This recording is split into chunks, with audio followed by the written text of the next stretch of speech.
Ano yung tilapiyang mahal? Ha? Ngayon taga 10 piso. 10 piso lang daw dito sa amin to. Kamura ng tilapia. Bumaba na presyo, dating 20, 10 na lang.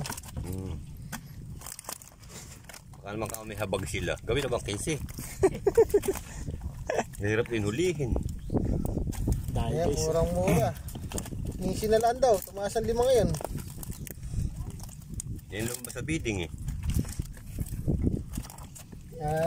Kaya sa magulang ka ng daliri. Muta ako lang. Mainam na yan. May lasa-lasa. Kesa sa tuyo. Kung madali lang magdaing eh. Hirap nga eh. Kasi masiirit. Sinasabi mo Tagalog na tilapia talaga. Yan ang native na tunay. Tilapia ano na no? Oo, yan ang Tagalog yung sinasabi. Eh, irit. Imported ito, hindi naman ito yun. Pero Tagalog na sa atin tawagin yan eh. Kasi pagka kinausap daw yung umuuna. Ere, maniwala ka. May punto pa.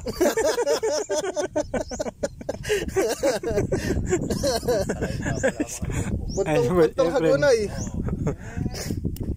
Alam na kung taga saan. Puntong Bulukan. Taga saan ka, Beka? Taga Bulacan.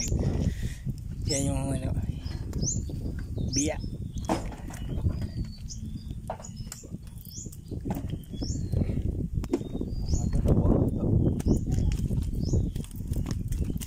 Buti nga nakadalawa ka pa.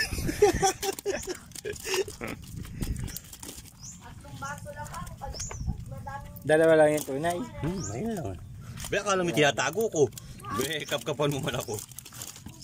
Nakahuli ka ng ganito kalaking loka. Okay. Wala pa. Ayun ba lokao? Hindi. Ganyang araw ka lang. Kung ganito kalaking loka. Mundo ka naging lukao kaya. Inuhuli ko yan dati pag Mayo. Ano pala yun? Wala ka ng bukatot eh. Yan ako, dalawa. Andun, pinabayaan ko lang. Saan? Andun, pag hinango mo yun, magapok kayo no? May pigtas na yun. Hindi, sa madal sabi, hindi mo na hinango. Hindi. Doon nakabaon.